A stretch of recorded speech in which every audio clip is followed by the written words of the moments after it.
কিয়ামতের ওই কঠিন ময়দানে 7 শ্রেণীর ব্যক্তিকে রব্বুল আলামিন তার আরশের নিচে ছায়া দিবেন।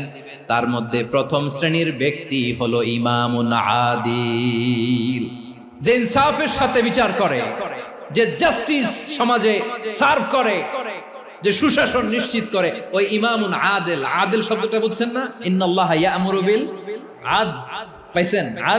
আদিল। 7 শ্রেণীর ব্যক্তিকে আল্লাহ তাআলা সুশীতল আরশের নিচে ছায়া দিবেন, যেদিন তার দেয়া ছায়া ছাড়া কোনো ছায়া থাকবে না। এর প্রথম হচ্ছে ইমামুন আদিল, ন্যায়পরায়ণ শাসক। চিল্লায় বলেন সুবহানাল্লাহ। আবার বিশ্বনবী বললেন, ইন্নাল মুকসিতিনা ইনদাল্লাহি আলা মানাবিরা মিন নূর আন ইয়ামিনির রহমান। কিয়ামতের দিন যারা ন্যায় পরায়ণ হিসেবে আল্লাহর সামনে দাঁড়াবে, কিয়ামতের দিন রব্বুল আলামিন তার আরশের ডান দিকে ওই ন্যায় পরায়ণ লোকদের জন্য আরশের ডান দিকে একটা